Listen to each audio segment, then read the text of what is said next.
Dear student, in this video we will talk about Human Genome Project, जिसको मैंने पहले थोड़ा सा उसके बारे में बताया भी था इसके पिछले वाले वीडियो में कि अब हम लोग जो है अभी तक डीएनए, फिर आरएनए, ट्रांसक्रिप्शन वेरियस जो टॉपिक्स थे इस चैप्टर के अंतर्गत उसका अध्ययन हम लोग किए हैं, उसको समझने का प्रयास किए हैं। अब जो है हम लोग ह्यूमन जीनोम प्रोजेक्ट, जिसको शॉर्ट में HGP जीनोम प्रोजेक्ट,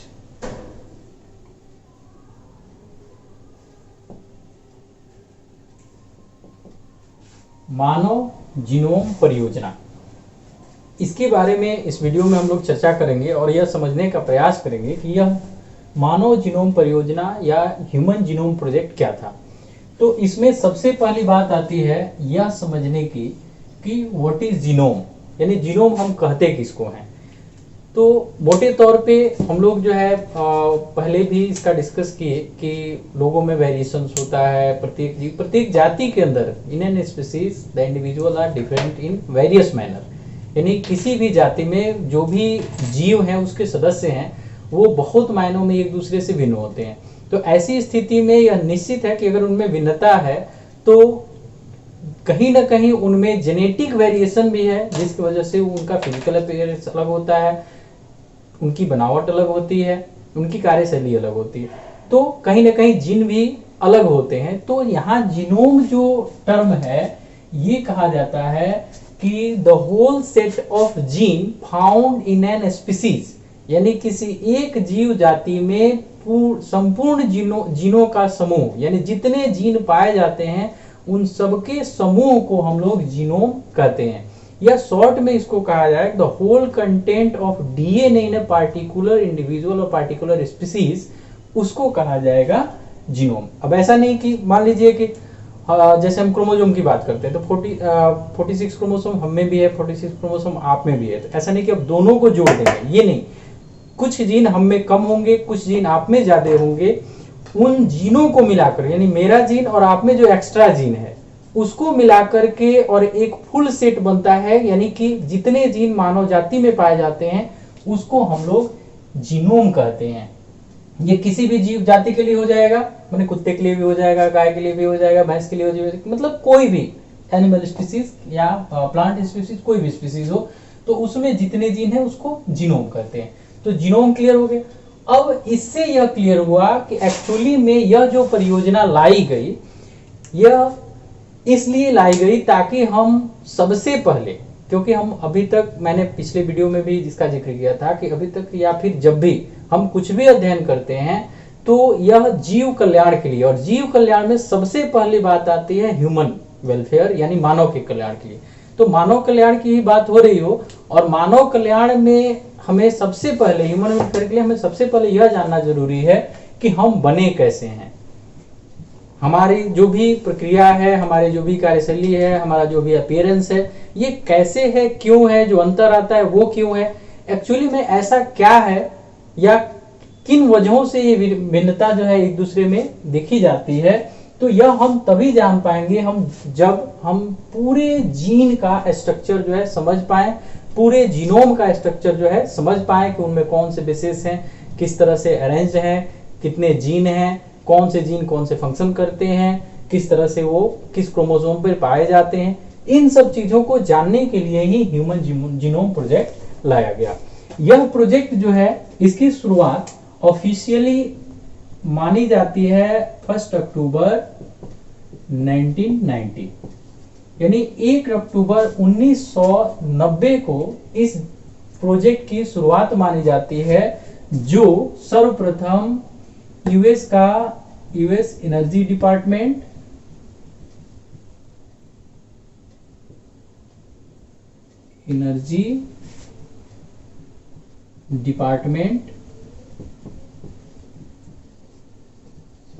और US cawing and health institute, national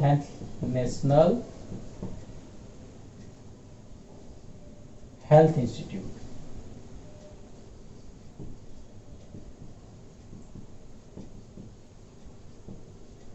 ठीक है, यानी यूएस का ऊर्जा विभाग और स्वास्थ्य संस्थान जो यूएस का था, इसने सबसे पहले इसको शुरू करने का प्रयास किया। कब? 1 अक्टूबर 1990 में। इसमें जो कमिटी गठित की गई, भाई कोई भी काम है, और चूंकि ये मेगा प्रोजेक्ट है, जिसको मैं बताऊंगा आगे कि ये मेगा प्रोजेक्ट क्यों कहलाता है। ये मेगा प्रोजेक्ट है, तो मेगा प्रोजेक्ट है तो निश्चित रूप से एक व्यक्ति से नहीं होगा, 2 व्यक्ति से नहीं होगा, 10 व्यक्तियों से भी नहीं होगा। तो एक ऑर्गेनाइजेशन बनाया गया और उस ऑर्गेनाइजेशन का हेड जो है उसे नियुक्त किया गया जॉन क्रैग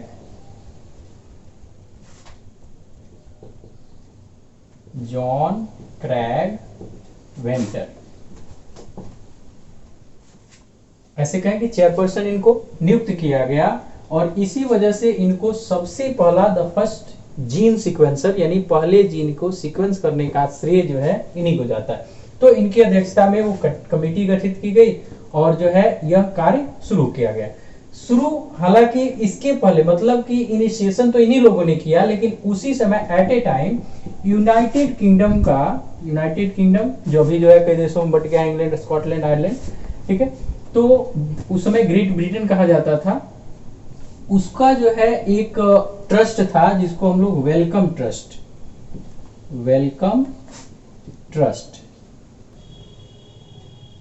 ट्रस्ट जो रहा, यह तीसरा इसका पार्टनर बना। यानी 2 पार्टनर जो एक ही देश से थे और तीसरा पार्टनर जो था एक बहुत बड़ी संस्था थी और इसका जो है बहुत बड़ा रोल रहा, जो टेक्नोलॉजी वगैरह प्रोवाइड करना था, बहुत बड़ा रोल रहा इसका। तो वेलकम ट्रस्ट इसका तीसरा पार्टनर बना। इसके बाद जो है अदर जो है कंट्रीज भी इसमें पार्टिसिपेट किए, जिसमें फ्रांस, जर्मनी,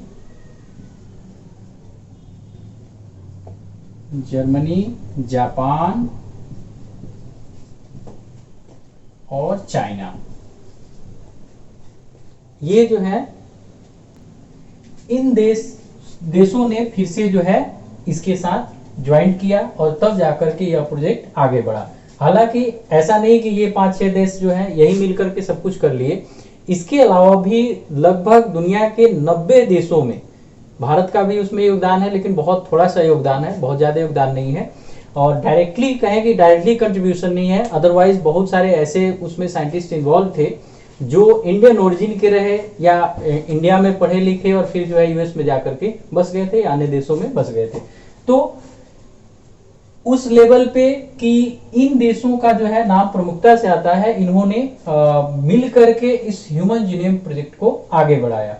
इसको जो है मेगा प्रोजेक्ट कहा गया, कारण कुछ हद तक तो आपको समझ में आ रहा है कि इसमें जो है लगभग 6 देश, शुरुआती दौर में 6 देश इसमें शामिल थे, बाद में इसमें लगभग दुनिया के 90 देश शामिल हुए और इसका खर्च जो था लगभग $9 बिलियन,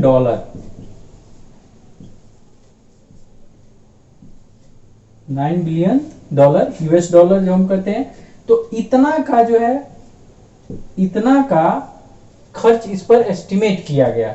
अब ये एक बहुत बड़ा बजट है, अगर आप इसको रुपए में कन्वर्ट करेंगे तो शायद शून्य आप लिख नहीं पाएंगे, तो बहुत बड़ा बजट है। दूसरी चीज कि बहुत सारे जो है प्राइवेट ट्रस्ट भी थे, यानी कि जो हम लोग कहते हैं कि सॉलिडिटी ट्रस्ट, यानी जो स्वयं अपने मालिक हैं, स्वयंसेवी संस्था है, तो वो हो गए।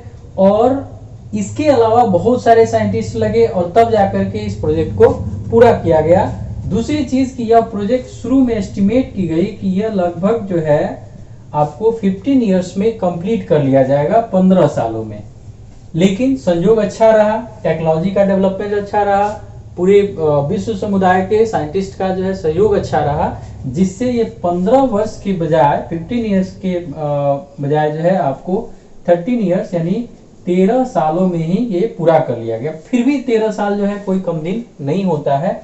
तो पहली चीज कि बहुत ज्यादा कंट्री जो है, यानी बहुत ज्यादा लोग, बहुत बड़ा ऑर्गेनाइजेशन जो है इसके लिए लगा था, कोलैबोरेटिंग ऑपरेशन था, कोलैबोरेटिंग प्रोजेक्ट था, मतलब कि बहुत लोगों के सहयोग से ये चल रहा था। दूसरा चीज कि बहुत बड़ा बजट था इसका, और तीसरा चीज कि बहुत लंबा चला भी। एक सिंगल प्रोजेक्ट इतना लंबा चलने वाला अभी तक का बायोलॉजी में कोई ऐसा प्रोजेक्ट नहीं है, और इस कारण से इसको जो है हम लोग मेगा प्रोजेक्ट नाम देते हैं। Mega project.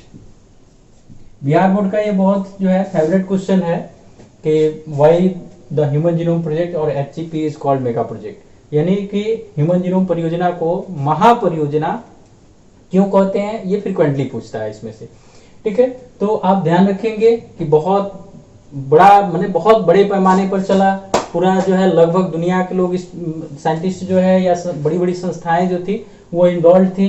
इसके अलावा इसका खर्च बहुत ज्यादा था, इसके अलावा ये बहुत मतलब लंबा चला, इस वजह से इसको मेगा प्रोजेक्ट कहते हैं। हालांकि इसमें जो सीक्वेंसिंग भी किया गया, यानी जितने बेस पेयर्स के बारे में जानने थे लगभग 3 बिलियन बेसिस जो है या बेस पेयर्स हम लोग कहते हैं बीपी, बेस पेयर्स, इतने के बारे में जानना था कि एक्चुअली में कैसे एग्जिस्ट करते हैं, कहाँ होते हैं, उनका सीक्वेंसेस क्या है। तो बहुत बड़ी चीज भी खोजना था, इसलिए भी इसको मेगा प्रोजेक्ट हम लोग कहते हैं। अब जो है इसमें ये तो हो गया कि इसका इंट्रोडक्शन, HGP क्यों शुरू हुआ, कैसे शुरू हुआ, क्या चीज था। अब इसमें था कि आखिर जो है हमने ये परियोजना शुरू कर दिया तो हमें जानना क्या है, हमें करना क्या है। That is the goal of HGP। Goals of HGP यानी ह्यूमन जीनोम प्रोजेक्ट, यानी मानव जीनोम परियोजना।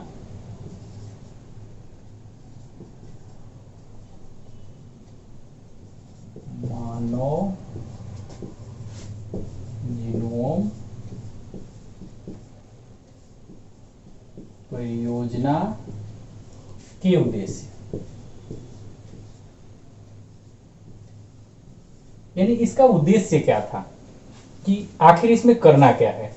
तो सबसे पहली बात, जैसे मैंने पहले इसकी चर्चा की कि आखिर उस जीनोम में कौन कितने जीन हैं, कौन कौन से जीन हैं और उनका फंक्शन क्या है। हालांकि फंक्शन ये बाद में पता करना था, पहले तो ये पता करना था कि कितने जीन हैं और वो किस प्रकार व्यवस्थित हैं, यानी किस क्रोमोसोम पर कितने जीन हैं।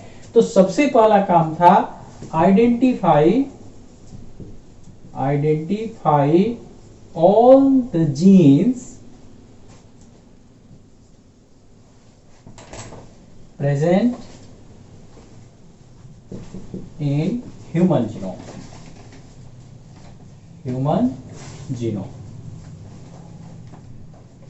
इसकी संख्या जब आइडेंटिफाई की गई थी तो हालांकि जो है बहुत सारी बातें जीन के बारे में कि ह्यूमन में जो है कहीं पे 80,000, कहीं पे 1,14,000, कहीं पे जो है 31,000। ठीक है, अगर आप NCERT वगैरह देखेंगे तो वहां लगभग 30,000 जीन लिखा जाता है। ठीक है, लेकिन एवरेज जो पाया गया तो वो 25 से 30 मतलब 20 से 30 के बीच। ठीक है, तो हम दोनों ही चीजें और NCERT के हिसाब से चलेंगे तो हम जो है लगभग 30,000 यानी अबाउट 30 to 31,000 जीन, यानी यह आइडेंटिफाई करना कि इसमें कितने जीन हैं। जो आया लगभग 30 से 31,000 जीन, कहीं पे इसको जो है 20 से 25,000 जीन भी कहा जाता है। तो इसको पहले की आइडेंटिफाई करना, वो कैसे हैं, कहाँ हैं, उनका स्ट्रक्चर क्या है, कितने बेस पेयर्स उसमें होते हैं। इस क्रम में जो है जो प्रमुख बात नोट करने वाली है कि इसमें जो देखा गया तो ऐसा देखा गया कि कुछ जीन जो हैं वो काफी लंबे हैं, काफी बहुत मतलब बड़े हैं। जैसे dystrophin is the largest gene constitute of about 24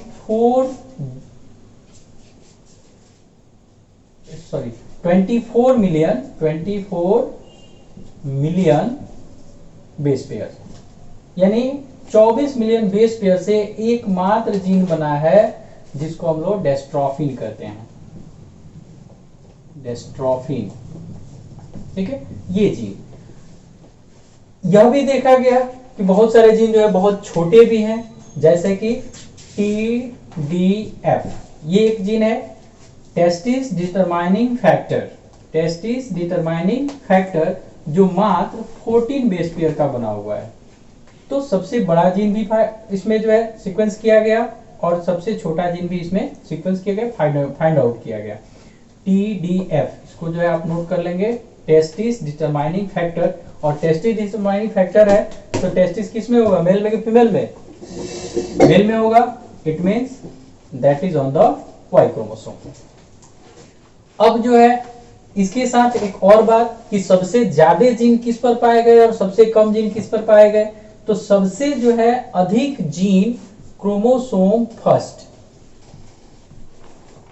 chromosome first, पहला क्रोमोसोम जो होता है, जैसे एक से लेके हम लोग जो है फर्स्ट सेकंड थर्ड ऐसे करते हुए 22 तक और प्लस X क्रोमोसोम, ठीक है, और 22 तक और फिर जो है Y क्रोमोसोम। यानी कि जो क्रोमोसोम हम बांटते हैं उसको दो भाग में, ऑटोसोम्स, एलोसोम्स। ऑटोसोम्स जो है आपको 22 पेयर्स और एलोसोम्स 1 पेयर, जिसको हम लोग X और Y क्रोमोसोम के नाम से जानते हैं। एलोसोम को सेक्स क्रोमोसोम भी कहा जाता है।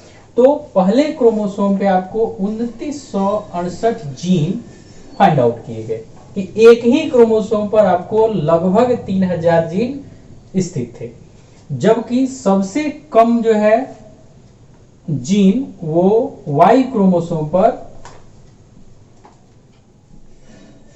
क्रोमोसोम Y 231 थी, ठीक है। तो इसका ये गोल था कि हम पता करें कि टोटल कितने जीन हैं और किस क्रोमोसोम पर कितने जीन हैं, तो उस क्रम में ये चीजें फाइंड आउट की गई।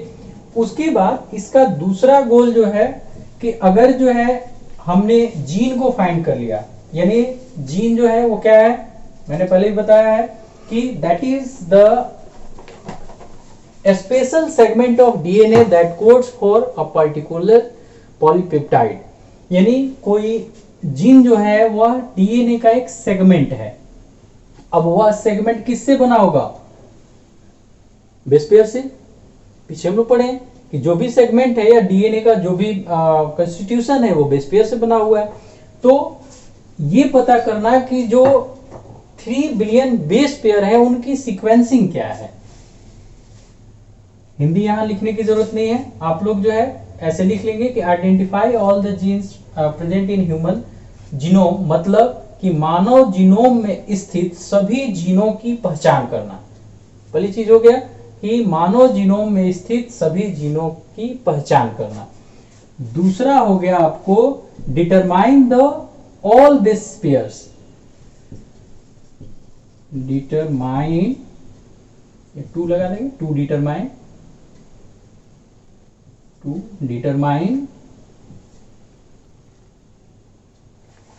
3 बिलियन बेस पेयर्स। यानी इतने जो है बेस पेयर आपको ह्यूमन जीनोम में पाए जाते हैं, जिसको जो है ऐसे भी हम लोग लिखते हैं 3 × 10⁹ बेस पेयर। तो इसकी सीक्वेंस पता करना। अब जो है यदि हम इसका सीक्वेंस पता कर लेते हैं, ये छोटी मोटी चीज तो है नहीं, छोटा मोटा जो है कैलकुलेशन नहीं है, छोटा मोटा डाटा नहीं है, बहुत बड़ा डाटा है। इतना बड़ा डाटा है कि आप बस अनुमान लगा लीजिए कि अगर इसे हमें कहीं लिख कर रखना हो तो आपको 3300 यानी 3300 ऐसे बुक्स चाहिए जिनमें प्रत्येक में 1000 पन्ना हो। यानी प्रत्येक बुक में 1000 पेजेज हो, पृष्ठ हो, और प्रत्येक पृष्ठ पे कम से कम 1000 लेटर जो है लिखे गए हों। आप समझ सकते हैं कि इतने बड़े बुक्स को या इतनी अधिक संख्या में बुक्स को रखने के लिए कितनी बड़ी जगह चाहिए, और तब उसमें से अगर खोजना हो तो संभव है कि हम खोज पाएंगे।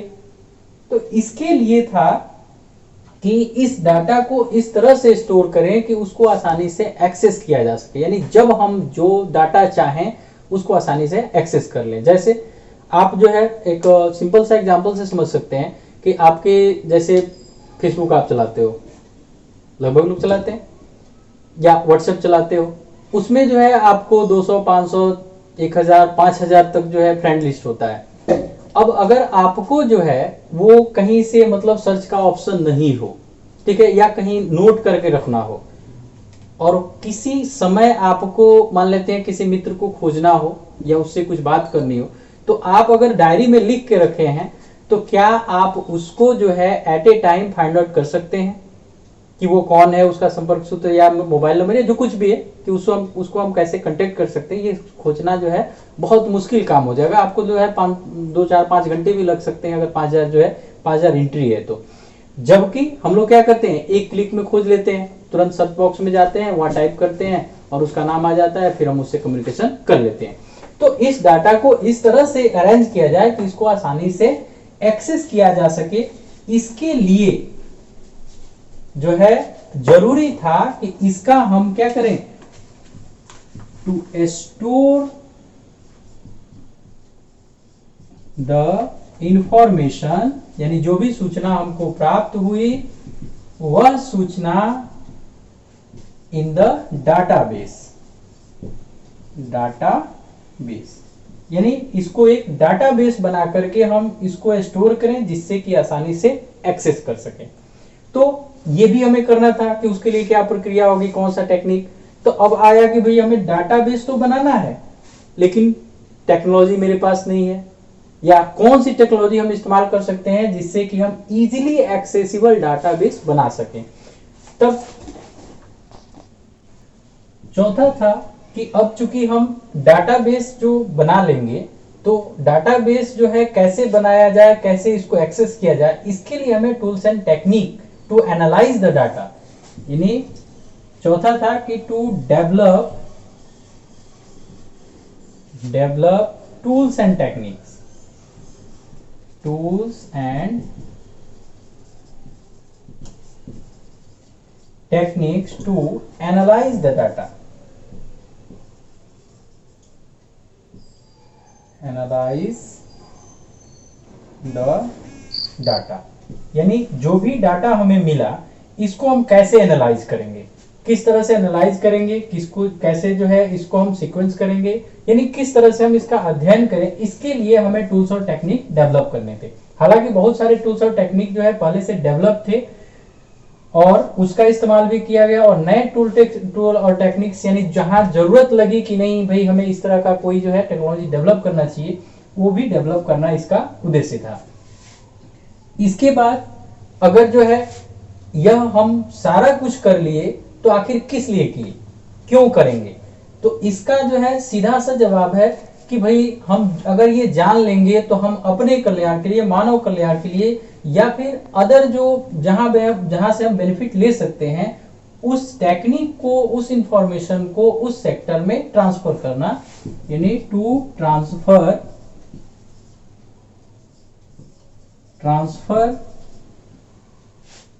द टेक्निक्स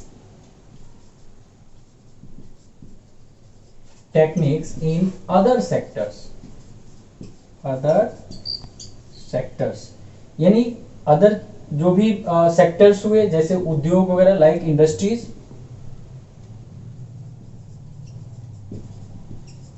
ठीक है, कि हम वहां इसको जो है ट्रांसफर के, जैसे इसका एक सिंपल सा एग्जांपल है कि अगर जो है हमने जीन को समझ लिया कि जीन क्या है, कैसे है, ठीक है, कौन सा जीन क्या काम करता है, तो हम जो हमारे रिक्वायर्ड जो भी नीड्स हैं, मटेरियल्स हैं, उसको हम कैसे दूसरे से भी प्राप्त कर सकते हैं या अन्य स्रोत से भी प्राप्त कर सकते हैं। जैसे सिंपल सा एग्जांपल है कि जो इंसुलिन डायबिटिक पेशेंट लेते हैं वह इंसुलिन कहीं भी ह्यूमन से प्रोड्यूस नहीं होता है, उसके लिए जीन को ट्रांसफर किया गया है आपको एसर्सिया कोलाई में, इकोलाई बैक्टीरियम में, और उससे जो है इंसुलिन प्रोड्यूस करके और डायबिटिक पेशेंट को दिया जाता है। तो ये कब कैसे संभव हो पाया, तो ये संभव हो पाया आपको जेनेटिक इंफॉर्मेशन हमें मिला और ये ऐसे टूल्स और टेक्निक डेवलप हुए जो इस इंफॉर्मेशन का उपयोग आगे कर सके। इसके बाद जो लास्ट था कि आखिर हम सब कुछ जान जाएंगे, तो बहुत जगह जो है ये भी भ्रांतियां भी है, लोग कहते हैं कि नहीं रिलीजियस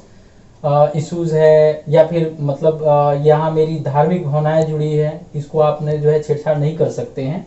हालांकि बहुत सारे ऐसे जो है, अगर आप ऑथेंटिक रिलीजियस बुक्स पढ़ेंगे, ऑथेंटिक रिलीजियस अगर आइडियोलॉजी देखेंगे, तो वहां पर बहुत सारी चीजें जो साइंटिफिक हैं और उसका अध्ययन करेंगे तो आपको पता चलेगा। तो इस तरह के मैटर से कि ऐसा कोई मैटर जो है अगर एराइज होता है जो कि धार्मिक भावना से रिलेटेड हो या सामाजिक जो मतलब कोई भी मैटर हो उससे अगर रिलेटेड हो तो उसको सॉल्व करना, to solve ethical, legal and social issues. यानी कोई इथिकल यानी भावनाओं से संबंधित कोई प्रश्न चिन्ह उठता है, ठीक है, जैसे स्पेशली धार्मिक भावनाएं, इसके अलावा लीगल यानी कानूनी दाव पेच कुछ आता है, और या फिर सोशल इश्यूज सामाजिक जो है अगर कोई मान्यता बाध्यता ये सब बीच में आती है तो इसको कैसे सॉल्व किया जाए ये भी इसका एक गोल था। तो इस प्रकार से जो एचजीपी का गोल यानी मानव परियोजना का मुख्य उद्देश्य जो था, आइडेंटिफाई ऑल द जीन्स, जो बाद में जो है 30 से 31 हजार या 20 से 25 हजार अलग अलग बुक्स में अलग अलग ये मिलता है। तो हम जो है एनसीईआरटी लेके चलेंगे जो कि आपको 30,000 के आसपास करता है। और उसके बाद जो है दूसरा कि determine the 3 billion base pairs, जो टोटल हैं वो कैसे हैं, कहाँ अरेंज हैं, ये इसका उद्देश्य था। इसके बाद जब हम ये जानकारी प्राप्त कर लेंगे तो इसको जो है स्टोर करना है हमें इस तरह से ताकि इजीली एक्सेसिबल हो सके। चौथा था कि ऐसे टूल्स और टेक्निक यानी ऐसे तकनीक और यंत्र विकसित किए जाएं जो इस डाटाबेस को, इतने ह्यूज डाटाबेस को आसानी से एनालाइज करने में सक्षम हो। इसके बाद पांचवा था कि जो भी जानकारियां हमें प्राप्त हो रही है यानी प्राप्त जानकारियों का दूसरे क्षेत्रों में स्थानांतरण, यानी कि इस टेक्निक्स का या इन इंफॉर्मेशन का बाकी हम कहाँ इस्तेमाल करके और मानव कल्याण में अपना योगदान दे सकते हैं उसका इस्तेमाल करना। और छठा यानी जो लास्ट था कि टू सोल्व द इथिकल यानी कि धार्मिक भावनाएं, सामाजिक भावनाएं या फिर अगर कानूनी कोई दाव पेच होता है तो उससे कैसे निपटा जाए। तो इस प्रकार जो है हम लोगों ने इस वीडियो के माध्यम से एचजीपी का इंट्रोडक्शन कि कैसे था, क्यों हुआ, किन किन ने शुरू किया, और दूसरा कि इसका उद्देश्य क्या था, ये चीज हम लोग जो है जानने का प्रयास किए। अगली वीडियो में हम लोग मानव परियोजना का मेथोडोलॉजी यानी किस तरह से ये सारे कार्य संपादित हुए, किस तरह से सीक्वेंसिंग संपादित हुई, उसकी चर्चा हम लोग अगली वीडियो में करेंगे।